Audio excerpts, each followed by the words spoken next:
I couldn't tell you when I first noticed this growing up, but at a certain point, everywhere I went, looking in the mirror, looking at other people, I began to notice this hitching,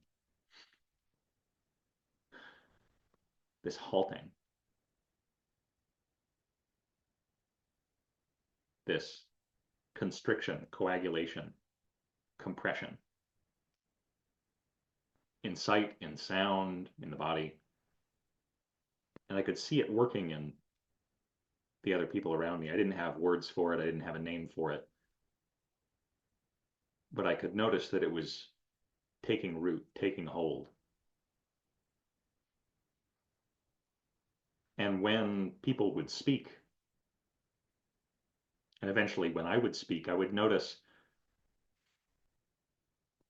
it's that hitching, it's that latching, it's that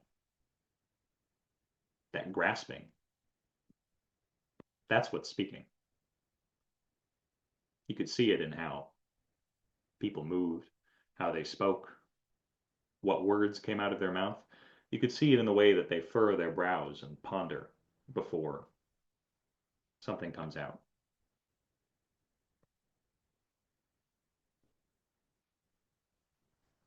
Later on, taking on Buddhism as a thought world, there are fine delineations and constructs, words for this whole process of latching, of hitching, of getting stuck on dukkha, getting stuck on tanha,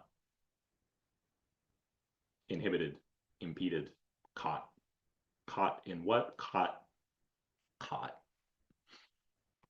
Caught in self, in separating out, inside and out, here and there. Playing out in the body and mind. Constricting.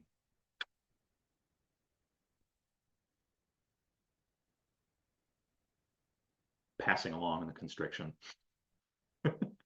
from one body and mind to another.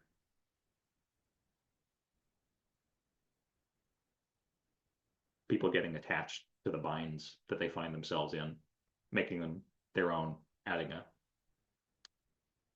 another layer of identity and attachment to their own hitches and hangups, and then trying to pass that on and get other people to buy in.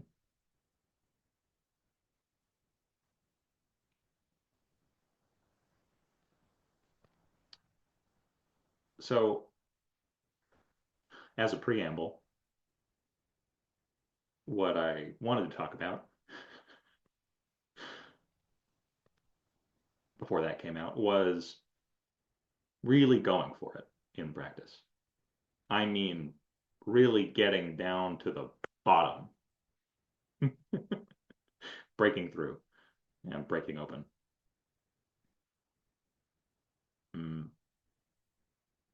That kind of continuous, diligent, ceaseless throwing oneself into this, into practice, whatever method it may be. You could be taking up a koan.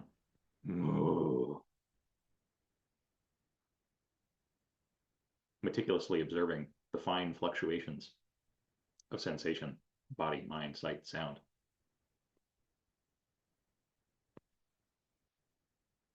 You could be resting into the vast expanse.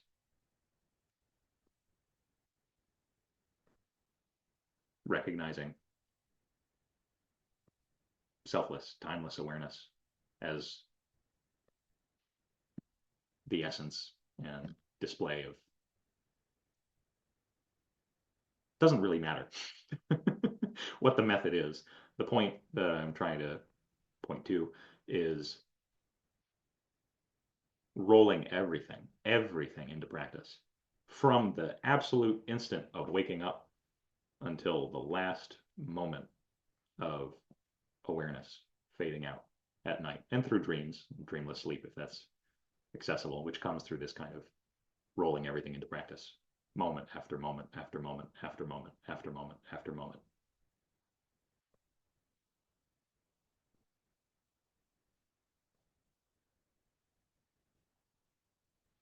certain circumstances in intensive retreat, monastic residence,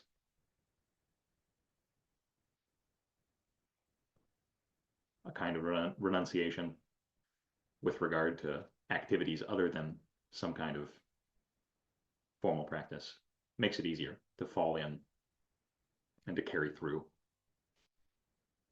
making the most out of every waking moment.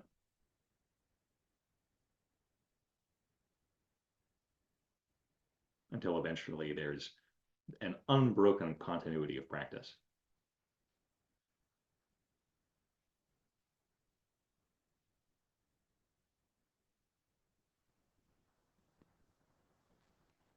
I can only say for myself that that is what was required. What was required to shatter it, to break the bonds, to be released, unbound. Nothing less. And then more afterwards and continuing to this now, that continuous application.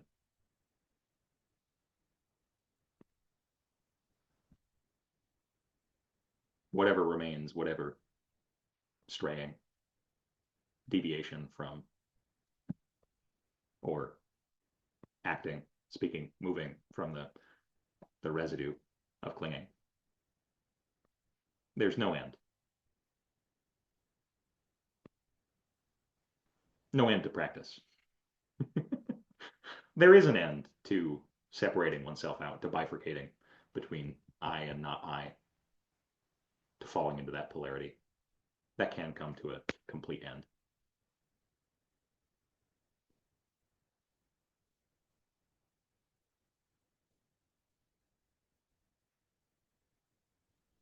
And then living that out and dropping what remnants of residue remain that inform the acts of body, speech, and mind.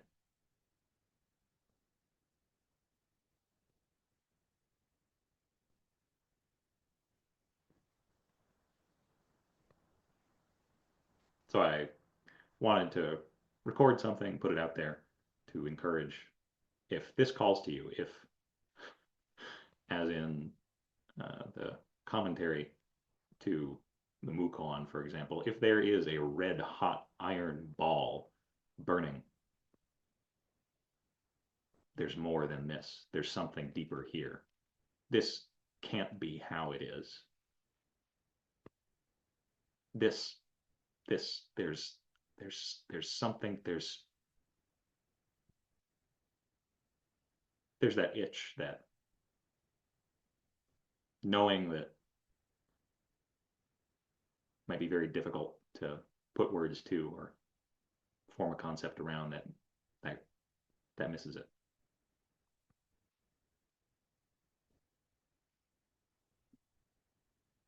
Encourage you to go for it. It's possible.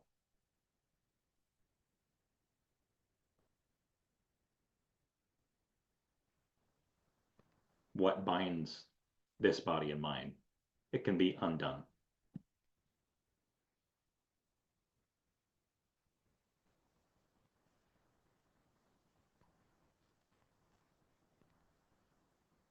That's all. Happy holidays, everyone. Take care.